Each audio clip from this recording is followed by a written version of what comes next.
강지원 변호사가 함께하는 퇴근길의 유쾌한 한판 승부. 강지원의 뉴스 정면 승부.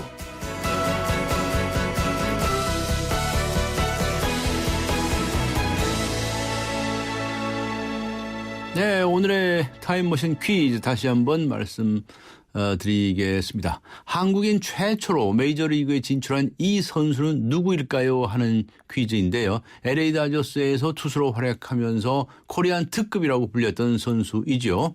보기를 말씀드리겠습니다. 1번 박지성, 2번 박찬호, 3번 김동성, 4번 김연아. 네, 아시겠습니까? 휴대전화 문자 샵 0945, 샵 0945번으로 보내주시기 바랍니다. 추첨을 통해서 뮤지컬 조로의 초대권을 선물로 보내드리겠습니다. 10월 12일 오후 3시 공연입니다. 그리고 오늘 뉴스 정면 승부와 청취자 여러분께 이런 질문을 드렸죠. 여러분의 아파트 관리비는 안녕하십니까? 아파트 관리비를 둘러싼 잡음은 왜 끊이지 않는 걸까요? 여러분께서 의견을 보내주시고 계십니다. 0340님께서는요. 그런데 아파트 관리비 감사는 누가 하는 건지 궁금하네요. 자체 감사인가요? 네, 감사를 누가 하는지도 모르시는 분들도 계시는군요. 7447번님. 관리비 내역 꼼꼼히 확인하는 세대가 별로 없으니 바늘도둑이 소도둑 되는 거라고 생각합니다라는 의견 보내주셨습니다. 샵 0945 우물정 0945번으로 의견 보내주시기 바랍니다. 강지원의 뉴스 정면 승부 3부 들어갑니다. 네, 피자헛입니다. 저기요, 고기 피자랑 새우 피자랑 뭐가 더 맛있어요? 둘 다 맛있습니다, 고객님. 그래도 뭐가 더 잘 나가요? 솔직하게. 둘 다 잘 나갑니다. 왜냐하면 더블박스. 박스는 하나, 피자는 두 가지. 25,000원. 1588-5588 피자헛. 더블박스 주세요. 당신에게 프렌치 카페 카페믹스는 좀 비싸도 좋은 걸 드리고 싶어요. 우리 가족이 마실 건데 첨가물보다는 무지방 우유죠. 좋은 커피는 첨가물보다는 무지방 우유. 내 커피니까 당신 커피니까. 프렌치 카페 카페믹스. 45억 아시아인들의 축제, 오늘의 인천 아시안게임. 네, 오늘 인천에서는 어떤 경기들이 있었을까요? 기영로 스포츠평론가 연결하겠습니다. 안녕하세요. 네, 안녕하세요. 네, 오늘 한국 선수단도 역시 좋은 경기들을 하고 있죠. 사격에서도 금메달 2개가 나오고요. 어떻습니까? 네, 방금 볼링 여자 2인조에서 네. 이나영 손현희 선수가 2,553점으로 아시안게임 2연패에 성공을 해서 오늘만 세 번째 금메달, 예. 볼링에서 첫 번째 금메달을 따냈습니다. 네, 축하할 일이네요. 네, 앞서 말씀드렸듯이 종합마술 개인전과 단체전을 또 우리가 석권을 했죠.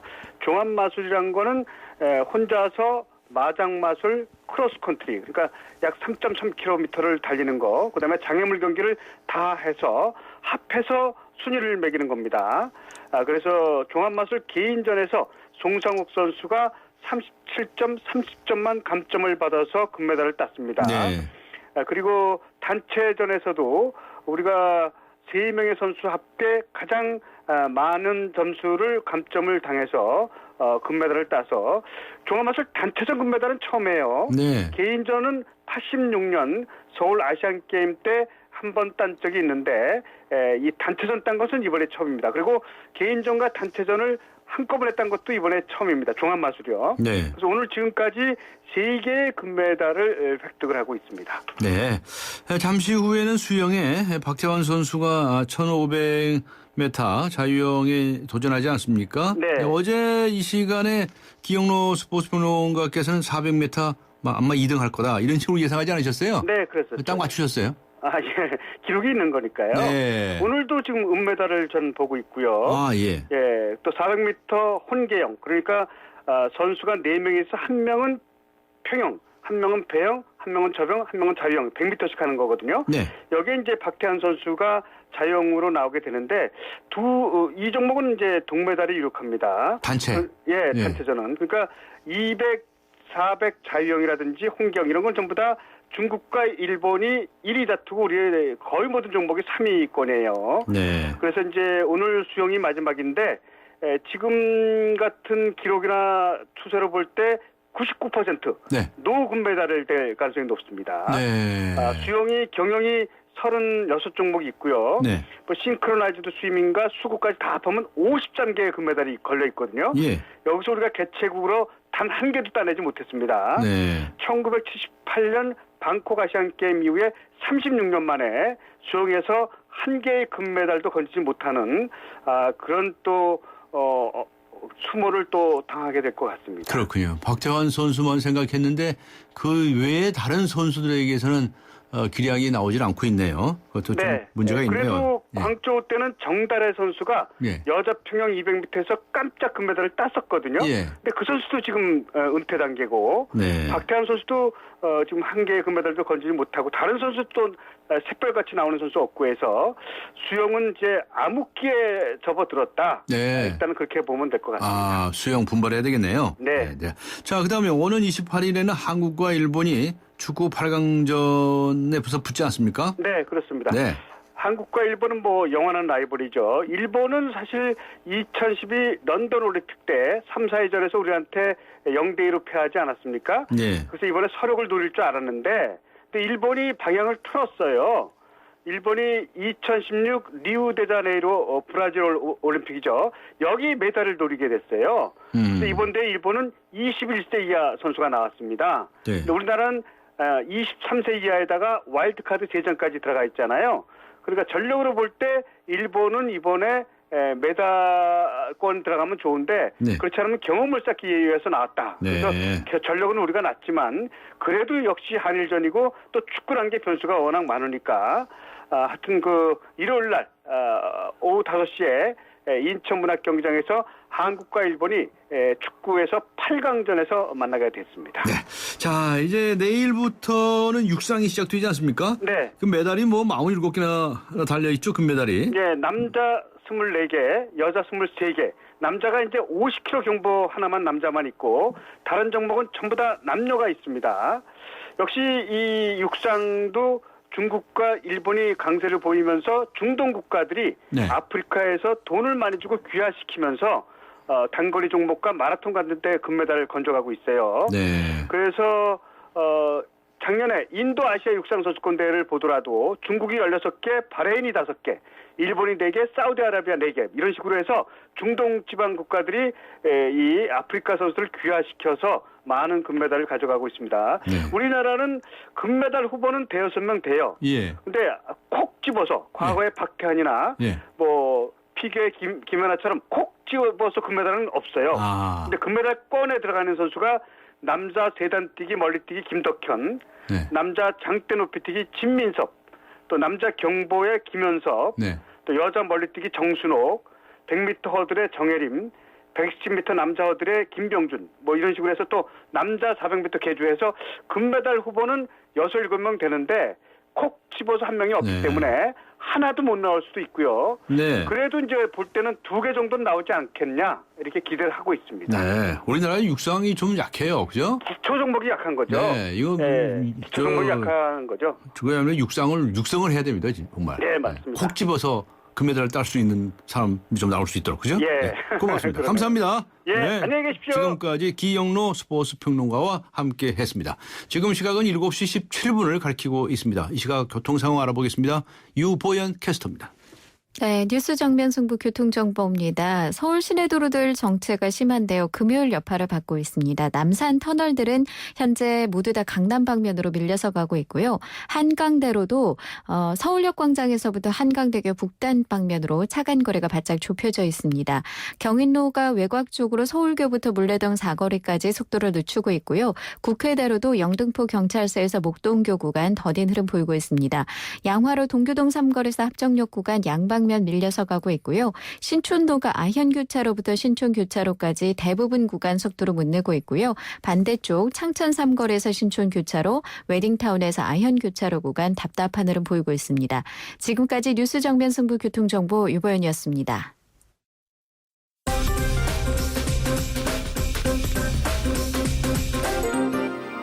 네, 경제 소식 알아보겠습니다. 한국일보의 고은경 기자 연결합니다. 안녕하세요. 네, 안녕하세요. 네, 일본 엔화에 대한 원화 환율, 그걸 이제 원옌 환율이라고 그러죠. 네. 원옌 환율이 6년 만에 최저치를 기록했다면서요. 네, 엔화 가치가 하락하면서 원엔 환율이 어제 955.02원을 기록했는데요. 네. 2008년 8월 이후 6년 만에 가장 낮은 수치입니다. 네. 문제는 이런 엔화 가치 하락이 지속될 것이라는 건데요. 내년에는 이 원엔 환율이 800원대까지 추락할 수 있다는 전망까지 나와 있습니다. 800원대까지 내려갈 수도 있다. 네. 이런 전망이 있다고요? 예. 네. 이렇게 엔저가 이 장기화가 되면 우리 경제에 어떤 영향을 미칠까요? 영향이 많을 것 같은데. 네, 먼저 엔저가 계속되면은 일본과 우리나라가 수출 품목이 비슷하기 때문에 네. 우리나라 수출 기업의 경쟁력이 약화됩니다. 해외 시장에서 같은 품목을 놓고 양국이 서로 경쟁을 하고 있는데 네. 일본 기업 제품의 가격이 경쟁력이 생겨버리니 상대적으로 우리나라 제품이 덜 팔릴 가능성이 생기는 겁니다. 네. 실제 미국에서 일본 차들은 가격을 작년에 2에서 10% 인하했는데요. 네. 또 영업점에 지급하는 인센티브도 우리나라 기업보다 많이 주면서 그 미국에서 잘 팔리는 현대 기아차가 점유율이 감소하는 등 영향을 이미 받고 있다고 합니다. 네. 또 이외에도 그 중소형 컨테이너선을 건조하는 중소형 조선사들, 조선사. 네, 그리고 미국에 부품을 수출하는 중소기업들도 지금 이제 엔저 영향에 대해서 좀 우려를 많이 하고 있는 상황이라고 합니다. 그렇군요. 수출뿐만이 아니라 국내 유통업체에도 피해가 커진다고 하는데 그건 무슨 이야기입니까? 네, 먼저 우리나라를 찾는 일본인 관광객들이 크게 줄고 있습니다. 관광객들이 줄고 있어요, 확실히 일본. 네. 네, 2012년부터 지금 지속세가 계속되고 있는데요. 올 들어서도 7월까지 그 중국인은 45% 늘었지만 일본인은 14% 줄었습니다. 네. 이게 사실 한일 관계 여파도 있지만 이 환율도 굉장히 무시 못할 요소고요. 네. 그러다 보니까 일본인들이 주로 찾던 호텔, 면세점, 화장품, 전문점 이런 데서 그 일본인 매출이 절반 넘게 줄었고요. 네. 이를 그나마 그 중국인 관광객들이 와서 대신해주고 있는데 어쨌든 그 일본인이 그 차지했던 비중이 크기 때문에 지금 대안을 계속 마련해야 되는 상황이고요. 네. 또 일본에 그 수출하는 농가와 어가가 있습니다. 네. 파프리카나 백합 같은 그런 농가 같은 경우에는 그 일본에 수출을 많이 하는데 수출 물량을 늘려도 그 금액은 오히려 감소하면서 실속 없는 장사를 하고 있다는 얘기가 나오고 있고요. 또 광어 같은 경우에는 수출량 자체가 아예 줄어든 상황입니다. 네, 연재가 되면 일본에 수출하는 기업들은 타격을 받죠. 네. 농가나 어가도 마찬가지고요. 네. 자, 대비책이 있어야 할 텐데요. 대비책이 있을까요? 원엔 환율은 그 원달러와 다르게 그 직거래 시장이 없습니다. 그래서 원달러, 엔달러 시장의 가격을 참고해서 계산이 된다고 하는데요. 네. 그래서 당국이 나서서 이렇게 원달러처럼 조정을 하기도 어렵습니다. 그래서 그 추가 금리 인하를 통해서 대응을 해야 된다는 의견도 나오고 있는데요. 일본이 그 돈을 많이 푸는 양적 완화 정책을 써서 그 엔화 가치 하락, 그 엔화 약세를 지금 유도를 하는 것처럼 우리도 이 금리를 인하시켜서 돈을 많이 풀어가지고 원화 가치를 떨어뜨려서 원화 약세를 유도해서 이 엔화 약세에 대응하자 이런 얘기가 있는데 이것 역시도 부작용이 있다고 하기 때문에 이게 정답이다 이렇게 말할 수는 없는 상황입니다. 네, 아베 정권이 하여튼 계속 엔화 가치를 떨어뜨리고 있어요. 예, 네. 자, 걷기만 해도 다이어트가 됩니까? 네, 그런데 이런 이상한 광고가 나와가지고 야단을 맞았네요. 예, 그렇습니다. 그 워킹화라고 예. 지금 걸을 때 이제 운동하면서 신기 좋은 그 신발이 요새 인기를 끌고 있는데요. 네.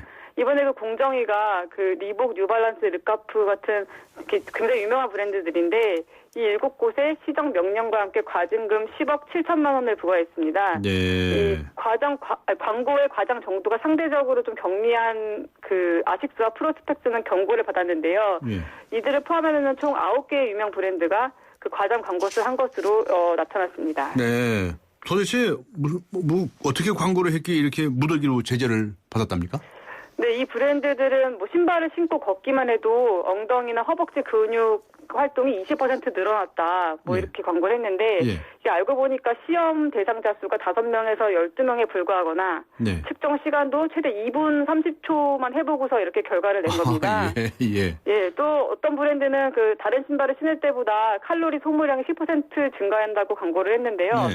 알고 보니까 아예 그 칼로리 소모량을 측정한 자료 자체가 없었다고 네. 예, 했습니다. 코세파르케 거짓말했다는 얘기 아닙니까? 그렇죠? 예, 그렇습니다. 네, 유명 브랜드 무조건 좋아할 일이 아니네요. 예. 네, 알겠습니다. 고맙습니다. 예, 감사합니다. 네, 지금까지 한국일보의 고은경 기자였습니다. 효주 언니, 타이어 공개합이 뭐야? 효주 언니, 얼라이먼트가 뭐야? 언니, 타이어도 보험이 있어? 언니, 윈터 타이어로 바꾸면 쓰던 타이어는? 릴렉스. 그냥 마음까지 맡길 수 있는 T스테이션 가서 스마트 케어 받아봐. 알아서 다 해줘. 한국 타이어. T-스테이션. 아 피곤해. 또 야근이다. 대리님도 부장님도 모두 힘내요. 50년의 역사 있는 피로회복 드링크. 50년 역사? 구론산 바몬드. 50년 동안 언제나 필요해보게. 구론산 바몬드. 올뉴 소렌토를 처음 본 순간 당당하다, 강렬하다, 프리미엄하다. 한마디로 존재감 있다. 급이 다른 존재감을 드러내다. All New Sorento. 기아자동차. 네, 여러분의 아파트 관리비 안녕하십니까? 아파트 관리비를 둘러싼 잡음은 왜 끊이지 않는 걸까요? 오늘 뉴스 정면 승부가 청취자 여러분께 드린 질문입니다. 1456번님께서는요. 관리비뿐만 아니라 아파트 운영에 드는 돈이 어마어마한 액수인데도 감사는 제대로 이루어지지 않으니 비리가 생길 수밖에 없는 거 아니겠습니까? 라고 적어주셨습니다. 휴대전화 우물정 0945, 우물정 0945번으로 의견 보내주시기 바랍니다. YTN 라디오 어플리케이션 예스 게시판을 활용하셔도 됩니다. 추첨을 통해서 정통 시사 주간지, 주간 경향 구독권 보내드리겠습니다. 강전의 뉴스 정면 승부 3부 여기서 마치고요. 잠시 후 4부에서 뵙겠습니다. 인천 지역 맞춤형 일자리 창출 지원 사업. 인천 지역에 맞는 맞춤형 교육을 통해 준비된 인재가 지역의 관련 기업으로 취업하는 사업입니다. 취업 희망자는 채용 희망 기업이 원하는 기술이나 지식을 배울 수 있어서 좋고, 채용 희망 기업은 기업이 원하는 능력을 갖춘 취업 희망자를 뽑을 수 있어서 좋은 인천 지역 맞춤 일자리 창출 지원 사업. 자세한 사항은 인터넷 홈페이지 injob.or.kr에서 확인하실 수 있습니다. 이 캠페인은 고용노동부, 인천광역시, 사단법인 인천벤처기업협회와 함께합니다. 서양 고전음악을 완성시킨 천재 작곡가 악성 베토벤. 그의 음악적 잠재력을 일깨워준 사람은 스승인 크리스티안 네페 선생님이었습니다. 네페 선생님은 지루한 이론과 반복적인 연습을 강요하지 않았습니다. 이탈리아와 프랑스, 독일의 유명한 오페라를 감상할 기회를 마련했고, 어린 베토벤이 음악에 대해 더 깊이 느끼고 생각할 수 있도록 이끌었습니다.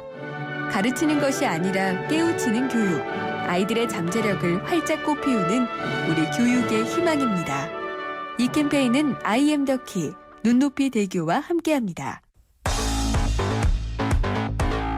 강지원의 뉴스 정면 승부. 네, 오늘의 퀴즈 마지막으로 한 번 더 소개해드리겠습니다. 한국인 최초로 메이저리그에 진출한 이 선수는 누구일까요? 하는 퀴즈인데요. LA 다저스에서 투수로 활약하면서 코리안 특급이라고 불렸던 선수입니다.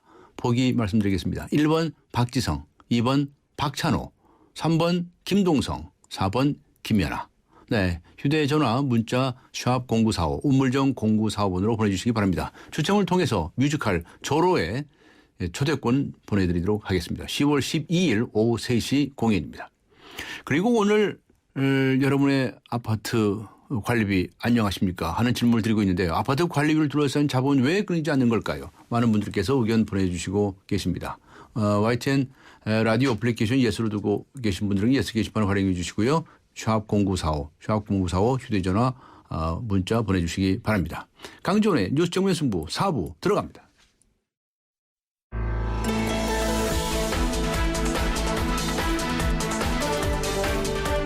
세상을 바꾸는 정면 승부.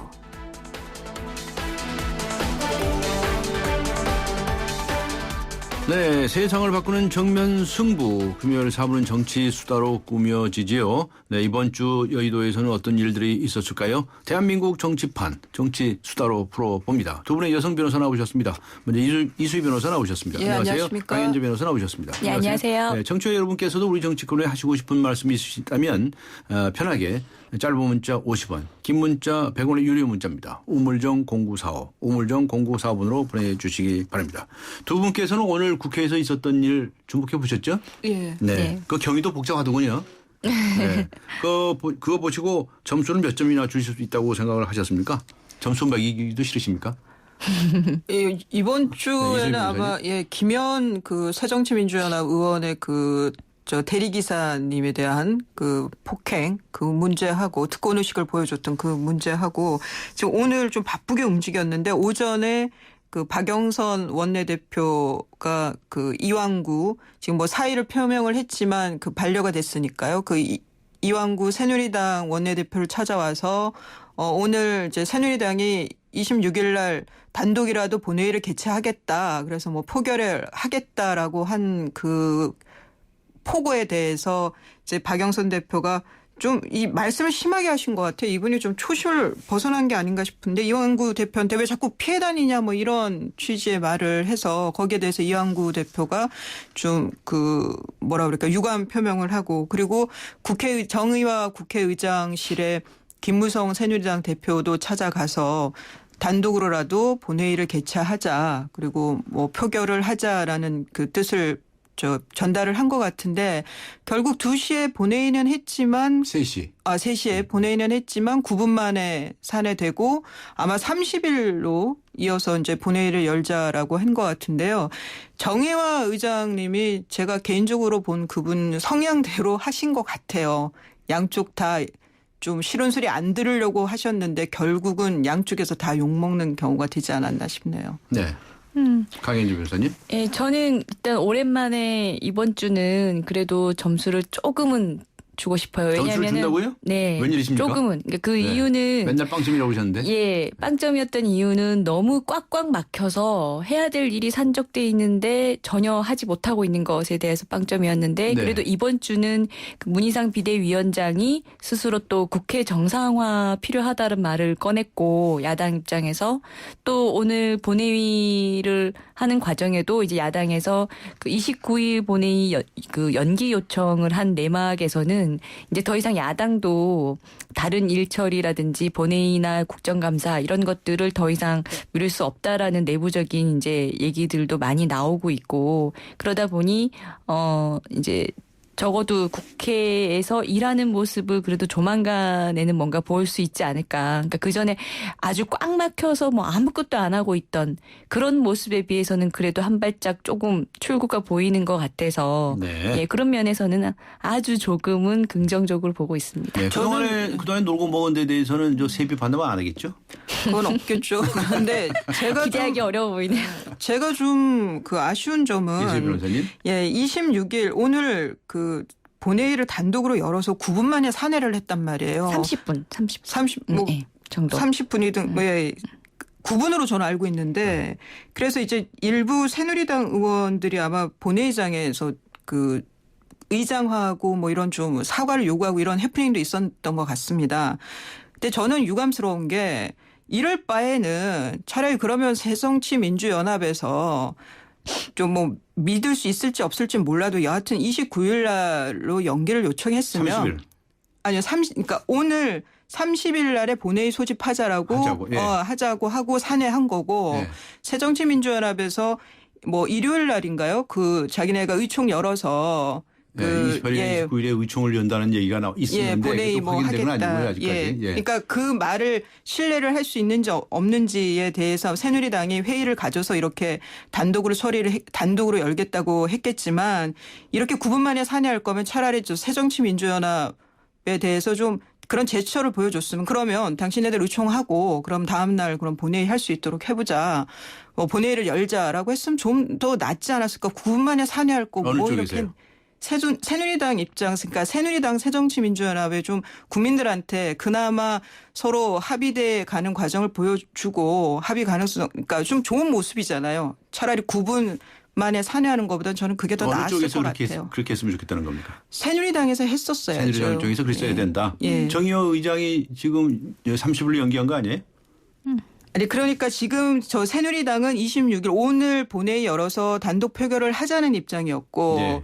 그 새정치민주연합에서는 우리가 28일날 의총을 열 테니까 의총을 해서 당론을 모으겠다. 그리고 뭐 29일이나 그래서 그 본회의를 아마 여야 합의로 좀 하겠다는 뜻을 표한 것 같은데 예, 예. 거기에 대해서 정의화 국회의장이 뭐 의사 일정이 있으니까 이분이 그래서 제가 저 앞부분에 말씀드린 대로 양쪽 말을 다 들어주는 것처럼 하면서 결국은 아무것도 아닌 거예요, 이게.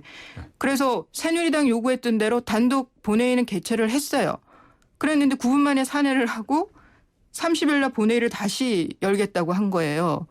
이게 뭡니까? 이건 그냥 그야말로 뭐 물에 물 탄 듯한 거죠. 네. 강희정 변호사님. 예, 저는 오늘 정의화 의장님이 그래도 그 야당과 여당을 다 아우르는 좀 큰 정치를 보여줬다고 생각하는데요. 정의화 의장이 직접 쓴 전문을 저도 이제 그 라디오를 통해서 다 들었었거든요.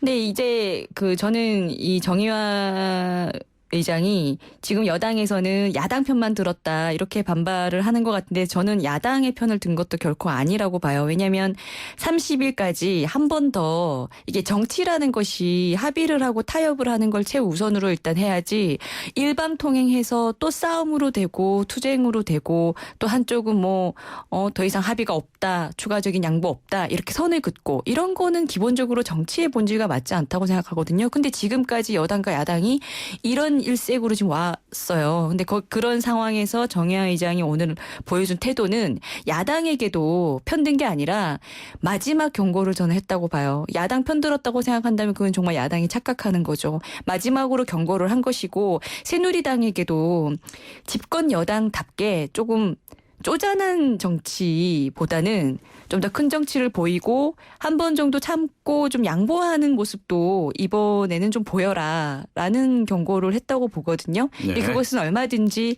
국회의장의 지위에서 어떻게 보면 보여줄 수 있는 모습이라고 보고요. 이제 앞으로가 더 중요한 거잖아요. 그래서 네. 앞으로 야당과 그 새누리당이 어떤 선택과 또 어떤 말 행보를 하느냐에 따라 이것이 이제 타협과 합의로 가느냐 아니면 또 다른 싸움의 연속이 되느냐일 텐데 오늘 어쨌든 또 여당 내에서는 이완구 대표께서 사의를 표명하고 국회의장이 정말 국회를 제대로 운영할 생각이 있는지 의심스럽다부터 해서 사퇴를 권고하는 것을 결의를 한다고 하고 하는데 또 다른 싸움으로 이어지거든요. 그러니까 저는 좀 새누리당에서도 조금은 마음을 넓게 가지고 한 템포 조금 물러서는 모습도 보였으면 좋겠고 이완구 대표께서 사표를 내셨다고 하는데 물론 바로 반려가 됐지만요. 네. 예. 근데 우리 일반인들은 그렇게 쉽게 사표 못 써요. 아무리 자존심 상하는 일이 있고 소위 안 입고 온 일이 있어도 사표 그렇게 쉽게 못 쓰거든요. 차라리 그러실 거면 무슨 국회의원직 사표를 내시죠. 그건 아니잖아요. 예, 조금은 좀 저는 큰 정치를 향해 좀 갔으면 좋겠습니다. 어떻게 보십니까? 지금 이 상황이 지속이 되면 30일에는 무조건 본회의 열릴 것 같은데요. 그렇게 그리고 해야죠. 통과는 무조건 될 것 같은데 야당이 참여를 하든 안 하든 도리가 없을 것 같은데 어떻게 보시나요? 예, 국회의장, 정의화 국회의장께서 그렇게 말씀하셨죠. 네. 그런 결정을 하기 위해서 오늘과 같은 고뇌에 찬 네.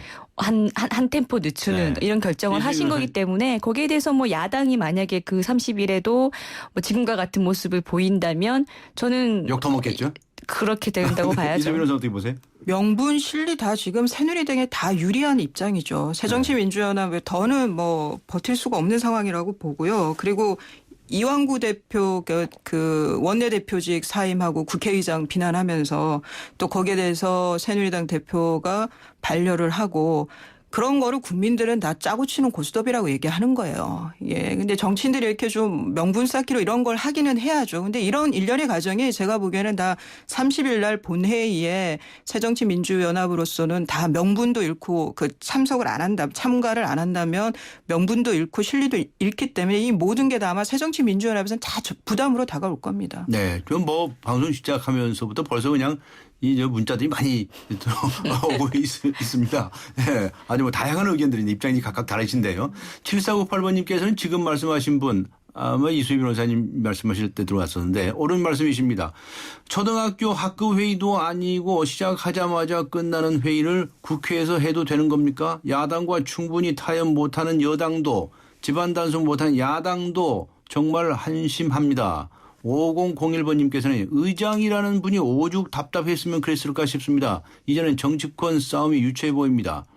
2099번님도 저거 보내주셨는데요. 국민들 무서운 줄 모르니까 오늘과 같은 우선꼴이 생기는 겁니다. 정치인들 서로 비난하기 전에 유권자들 눈치 좀 보셨으면 좋겠습니다. 네, 아주 뭐 가혹한 발언들이 많이 네, 나오고 맞습니다. 있습니다. 국민 눈치를 너무 안 보니까 가능한 일들이죠. 네, 강인정 변호사님 말씀이셨고요.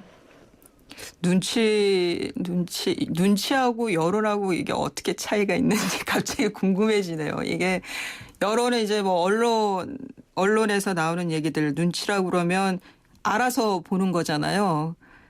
그 정치인들이 이런 그 일련의 제가 좀 강한 표현으로 짜고 치는 고스톱이라는 표현까지 썼는데 좀 이런 헛 제스처 같은 거 보이지 말고요. 좀 진심으로 좀 정치들을 해줬으면 좋겠습니다. 제가 지금 몇 가지 가정을 세워서 한번 말씀을 드려볼게요. 그러니까 여당도 야당을 맞아야 되고 야당도 야당을 맞아야 된다고 생각을 하는데요. 여당이 말이죠. 네. 9월 오늘 26일 오늘 본회의를 야당이 그렇게 거부하면 그쪽에서 원하는 대로 30일로 하자. 이렇게 나왔을 수도 있을 것 같다.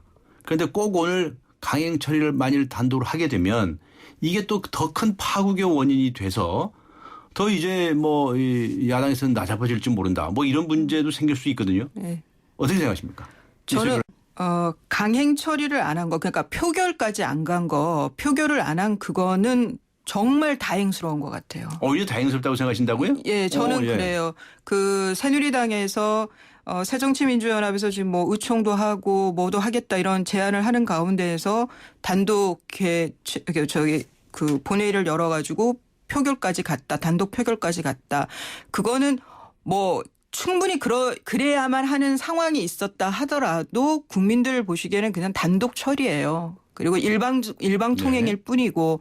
근데 오늘 그래도 뭐 그 정의아 의장님 제가 비판은 했지만 그래도 어쨌거나 좀 묘수라고 할 수 있게 개회는 하고 이제 산회를 하는 바람에 뭐 새정치민주연합에서는 더 꼼짝 마라가 된 격이죠. 네, 강인재 변호사님 간단히. 네, 저도 방금 강 변호사님 말씀처럼 그 생각을 했어요. 네. 오늘 정의화 의장께서 이런 결정을 하지 않았다면 더 지금 아마 헤드라인 뉴스가 뭐 새누리당과 야당이 뭐 서로를 비난하고 야당이 또 강력 반발하고 막 이런 것들이 떴을 것 같거든요. 네.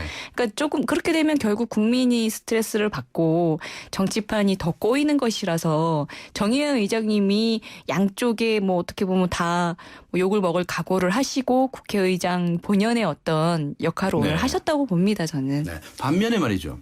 야당의 경우에 지금 오늘 26일에 국회 본회의에서 통과시키려고 한 것을 이미 상임위원회 법사위를 다 통과한 법안들이거든요. 네. 어차피 자신들도 참석해서 찬성표 던질 거거든요. 네. 그러면 이번 26일 거는 기왕 지난 거니까 와서 참석해서 투표하고 그다음에 그리고 세월호 문제라든가 다른 법안은 또 계속 싸우든지 말든지 하면 될 거 아닙니까? 네. 왜 그러지 못했을까요? 그래서 저도 이런 생각이 들어요. 예. 이 세월호 특별법 문제를 해결하는 방식은 야당 스스로 발목을 잡아버렸어요.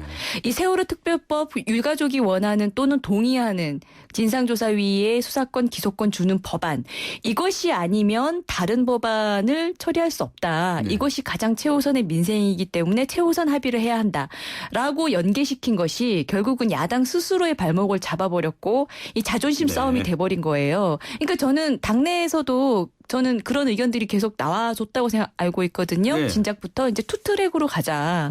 세월호 특별법 안 하겠다는 게 아니죠. 야당이.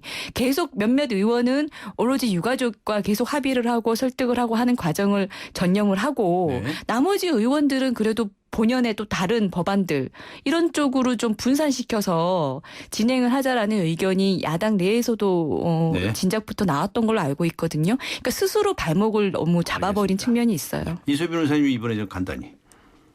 뭐 새정치민주연합에서는 30일 날 나올 겁니다.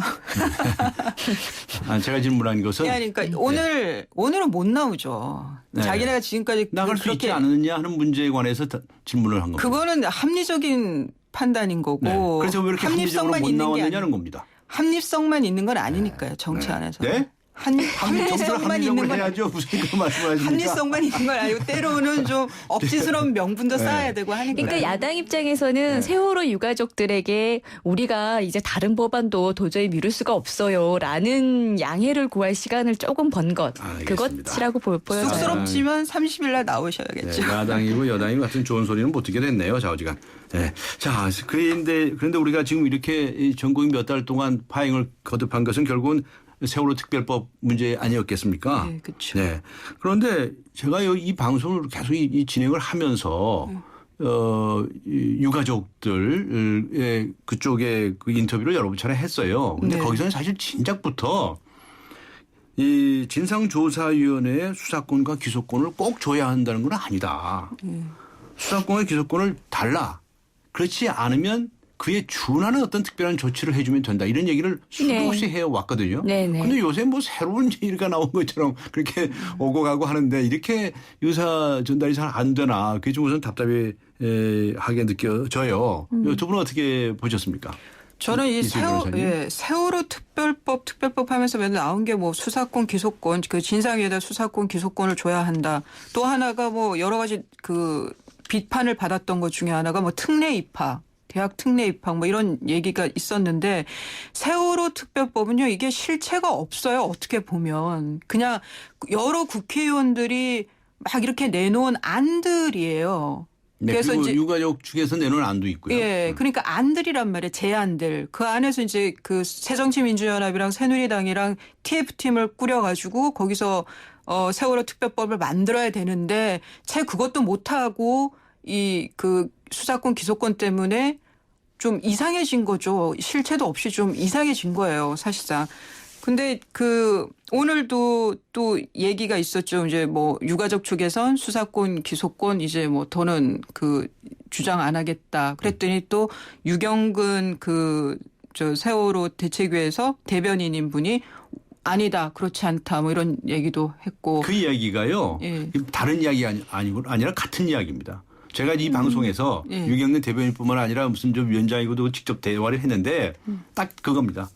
수사권 기소권을 진상위원회가 주는 것이 좋다. 그런데 만일 그렇지 않으면 그에 준하는 이라는 용어를 썼어요. 준하는 특별한 조치가 있으면 된다. 그게 아주 일관된 얘기입니다. 그렇죠. 네, 그러면은 근데 이제 그러니까 그래요. 정말 이 세월호 특별법이나 진상조사도 국민 모두가 더 나아지고 뭐 안전한 사회를 만들고 하는 것이 목적인데 마치 한 가지 방법만이 최선인 것처럼 고집하는 데서 문제가 생겼고 지금 강 변호사님 말씀처럼 이제는 여지가 열려 있어서 수사권, 기소권 한 가지 방법이 아니라 어떤 다른 걸로도 그에 준할 정도로 진상조사가 제대로 될 수 있으면 된다. 이게 원칙적으로 맞죠. 근데 지금 새누리당이 그리고 또 박근혜 대통령께서 또 한 번 이 테러를 막아버렸어요. 그냥 진상조사위에 수사권, 기소권 주는 거는 무조건 안 돼. 근데 사실 또 다른 그에 준하는 걸 생각을 해보다 보면 적어도 진상조사위원회에 강제조사권 정도는 있어야 되는 거 아니냐라는 의견들도 나오거든요. 그러면 이 부분은 또 역시나 새누리당이나 박근혜 대통령의 입장에서는 불가능한 것인지 아예 진상조사위 부분은 완전히 뭐 건드리지 말자는 얘기인지 이런 행보들이 사실 계속 강경일색으로 저는 간다고 보거든요. 그러니까 양쪽 다 조금씩은 열어놓고 시작해야지 이게 그 준하는 방식이라는 게 나올 수 있을 것 같아요. 네. 이수빈 변호사님. 그럼 지금 이제 광화문에서 단식하고 있는 분도 있고 지금 뭐 그 의원들도 동조한 분들도 있고 그게 수사권 기소권 얘기였잖아요. 그러면은 본질하고 전혀 상관없는 격가지 가지고 지금 이렇게 끌어져 왔다는 얘기인데 좀 황당하기도 하고 예. 이런 식의 그 무의미한 싸움이 이제는 좀 그쳐질 때가 알겠습니다. 됐네요. 자, 두 분께 말이죠.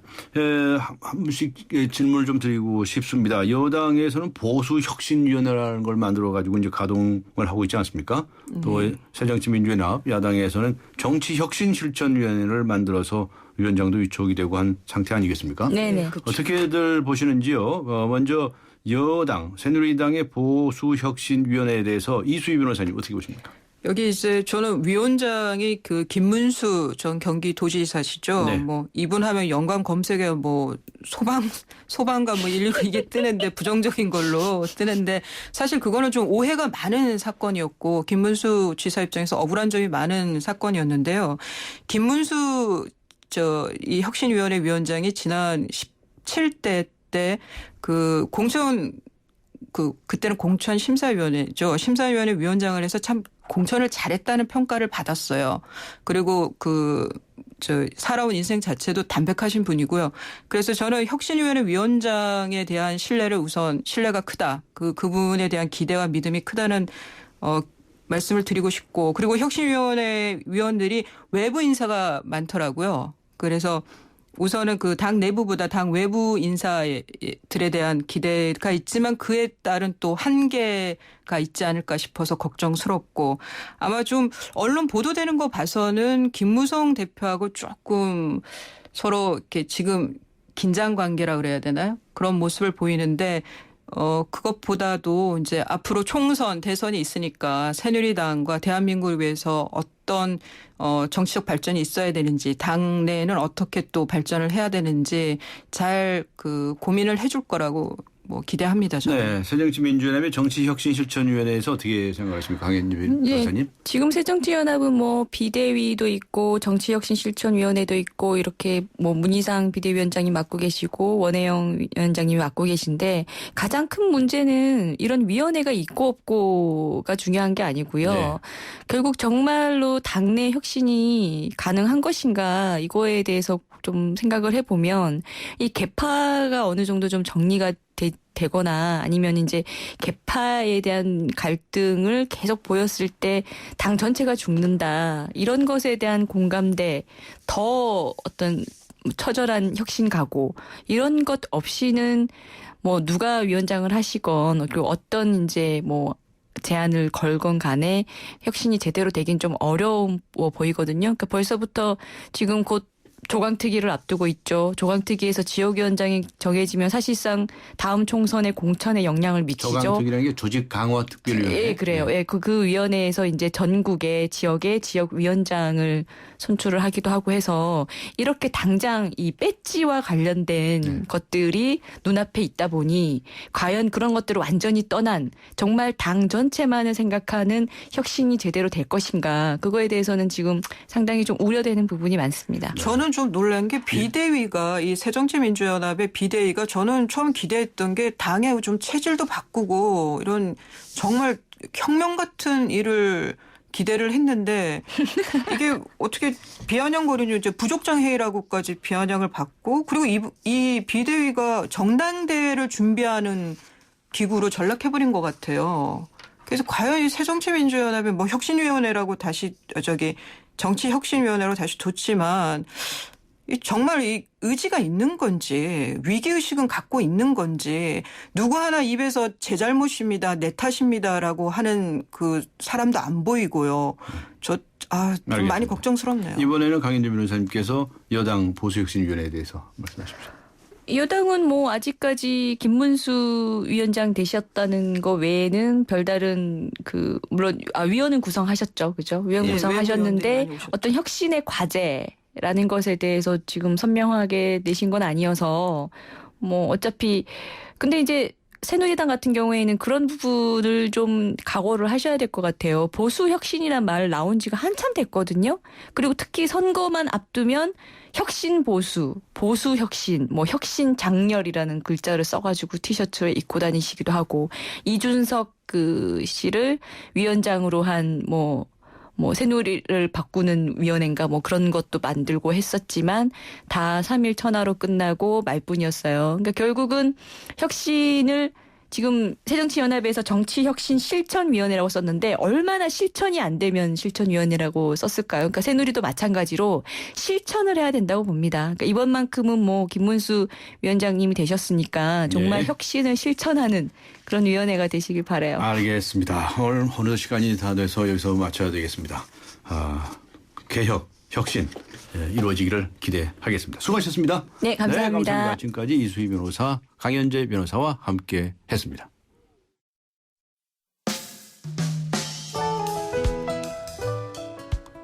네, 오늘의 타임머신 퀴즈 정답을 발표한 시간입니다. 정답은 2번 박찬호 선수였습니다. 1997년 박서리 선수와 함께 많은 국민에게 희망을 안겨줬던 스포츠 스타죠. 많은 분들께서 박찬호 선수에게 큰 위로를 받았다는 문자도 많이 보내주셨습니다. 공연 선물 받으신 분들은 제작진에서 개별적으로 연락을 드리도록 하겠습니다. 그리고 오늘 여러분께 드린 질문, 아파트 관리비를 둘러싼 자본 왜 끊이지 않은 걸까요? 라고 하는 질문에 대해서 많은 분들께서 답을 주셨는데요. 휴대전화 끝자리 0887번님, 0887번님께 주간 경향 구독권 보내드리겠습니다. 지금까지 프로듀서 신아람, 기술감독 신동의 이한님, 작가 김영희, 김민경, 그리고 진행의 강조였습니다. 고맙습니다.